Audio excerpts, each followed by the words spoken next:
Na época nós tínhamos só Barranco Vermelho, que era nosso território, e o Japuíra estava sendo esquecido, os anciões. E Albano pensativo, não, vou ter que ir para Cuiabá. Como é que nós podemos conquistar Japuíra?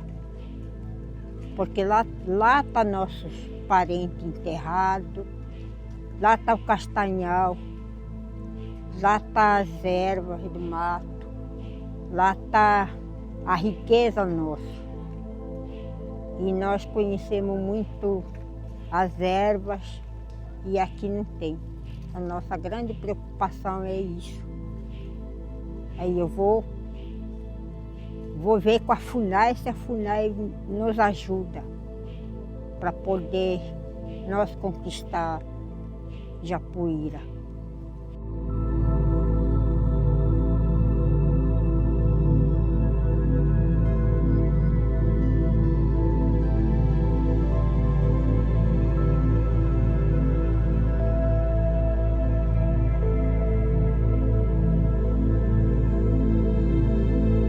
Fui convidado para ir nesse grupo de trabalho montado pela FUNAI para fazer os estudos de demarcação. Eu fui como antropólogo e aí tinha o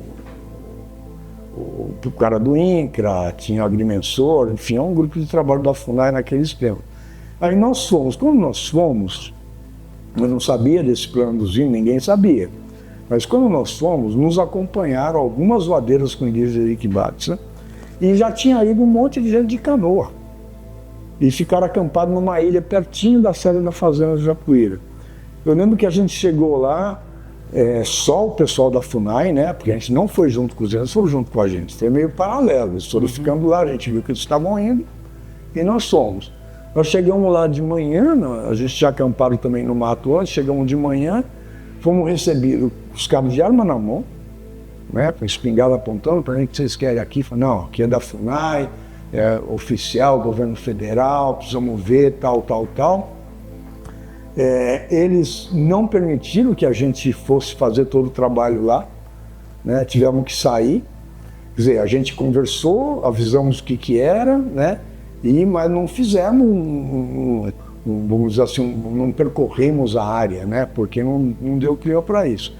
A gente saiu de lá e resolveu ir lá para o escondido, para fazer de novo lá também. Nesse momento, na manhã seguinte que a gente saiu, os indígenas invadiram lá. Aí a gente ficou sabendo depois, né?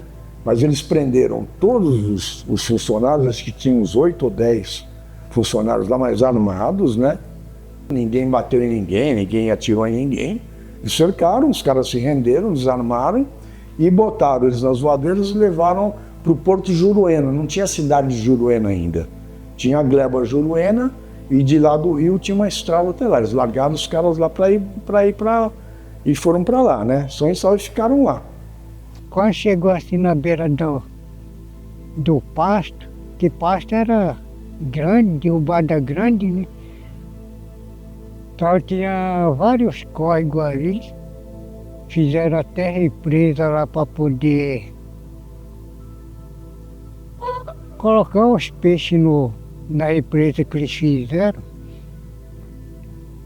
Então ali naquele córrego se via só caveira de gente que os gatos matavam, né? Então jogava tudo no córrego. Aí o que acontece? A gente descobriu na beira do rio primeira coisa que foi esquisitíssima. Tava olhando, parecia uns cabelos, não sei o que. A gente foi escavar ali, cara, tava parecendo o cabelo de um cadáver lá na beira do rio. Só tinha ossos e um negócio lá, né? Dias depois, andando com os índios de barco ali no rio, ouvi um grito, fomos ver. Tinha 2 peões, estavam no mato, saíram ali quase mortos, magérrimos.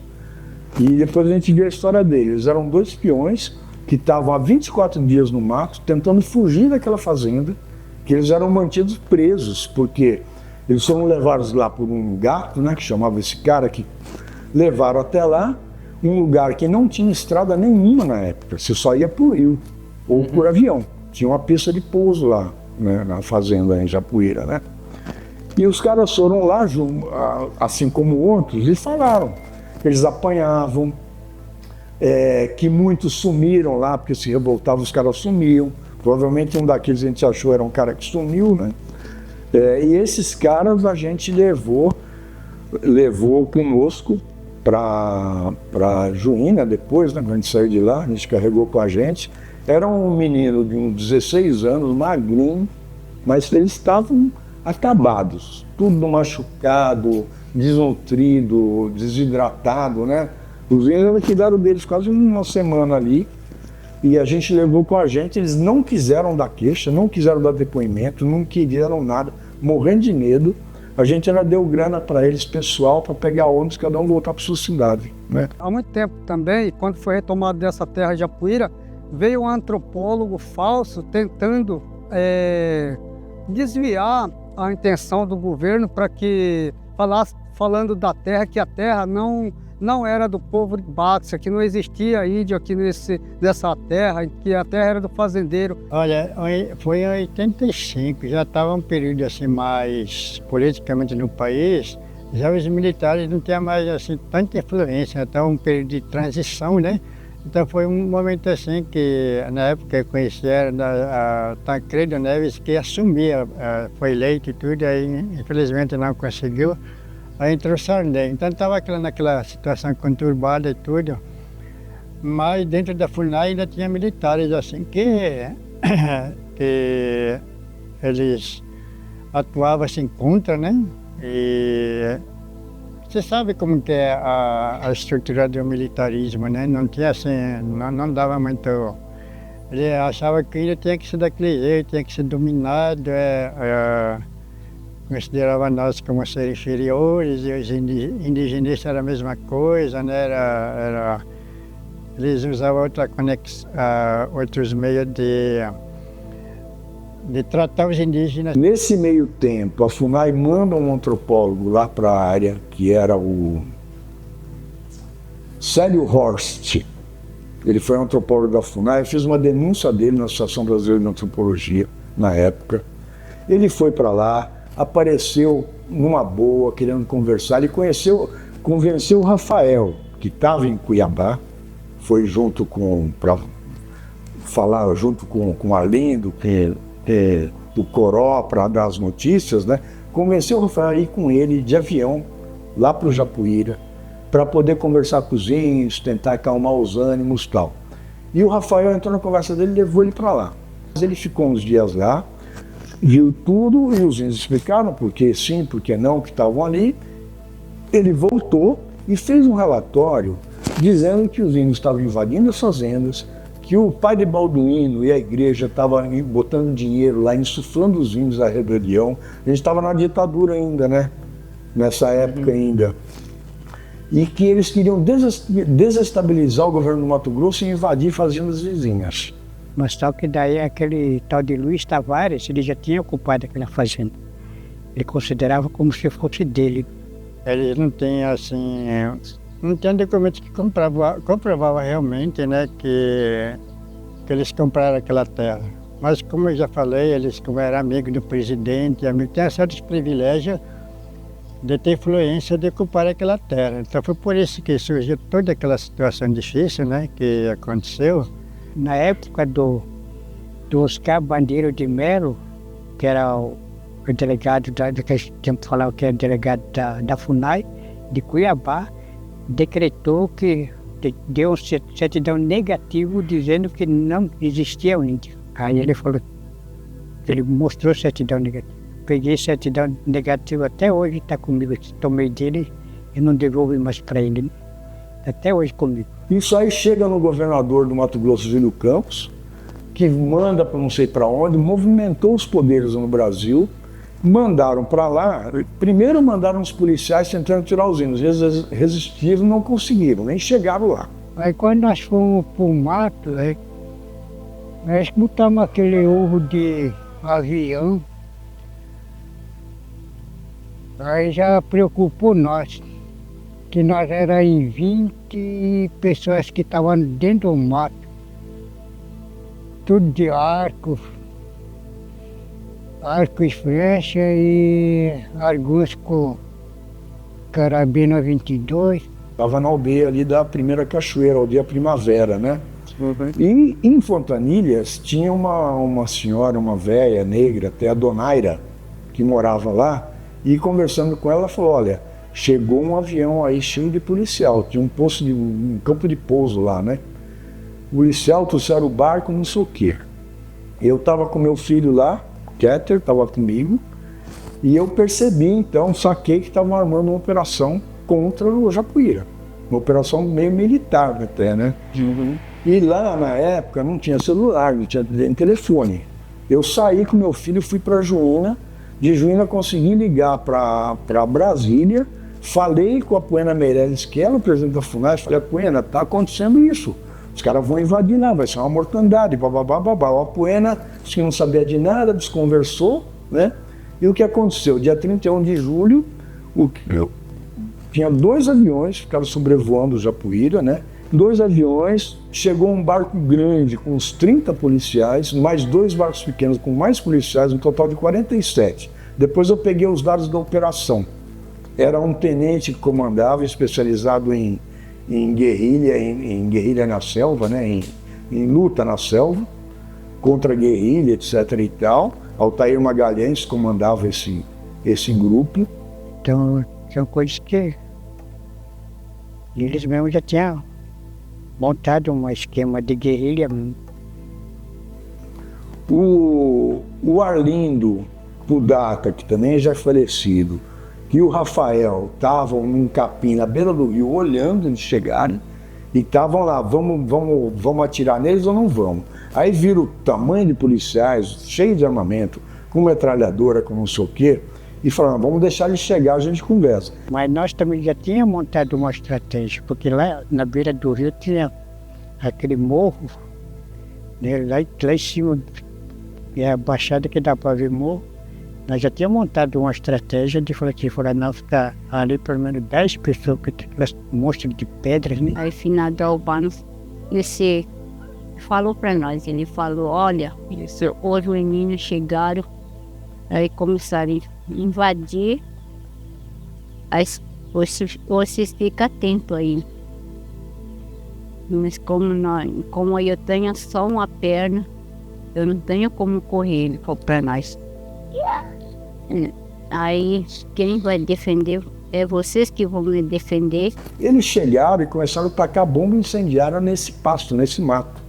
E começou a pegar fogo. Eles tiveram que sair de lá onde eles estavam escondidos, foram pegos, algemados, jogados no chão, chutaram os 2, botaram a metralhadora na cabeça e levaram os 2 amarrados para todo mundo e pegando fogo em tudo lá. Aí ficaram lá, sorte que também não atiraram, viu? Se atirasse no meio do rio, não sei o que ia acontecer de nós, né? Acho que nós iriam teima para nós, para mim. Aí chegaram no porto e jogaram a gasolina no pasto lá, que lá no porto é só capim, e pegou fogo, né? Aí rodeou todo aquele pasto lá e conseguimos escapar ainda. E quase que também o menino também morreu queimado, só que ele tinha posto da água lá, tinha um brejinho, conseguiu escapar. E alguns escaparam e as outras ficou lá com um grupo lá grande, né? Aí chegaram, mas o Rafael já estava entregue, outros já estavam entregues. E nós estávamos com uma turma lá e nós estávamos armados também. Depois que chegaram lá, então queimaram o pasto, assim como chegaram e pularam de barco, pegaram o Rafael, o finado Arlindo. Então eles não fizeram nada também, porque ele não podia machucar, nem também. Aí, quando o queimaram, começou a acender pasto, assim, na estrada, à beira da estrada, as pessoas fugiram um bocado. E esses que estavam aí fora da casa, então fugiram.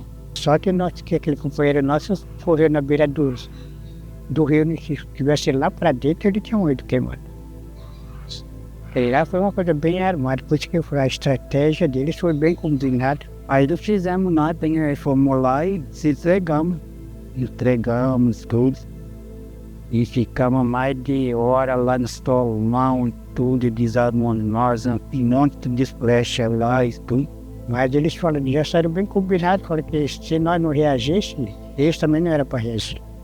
Aí eu falei, ué, mas como é que se nós não reagimos, como que foram tacando fogo? Não? Aí eles começaram a provocar, falei para eles, eles começaram a provocar. Era muito poder de fogo, né? Muita brutalidade para eles existirem. Já tinha mulheres, tinha crianças lá junto com eles, estavam as famílias, né?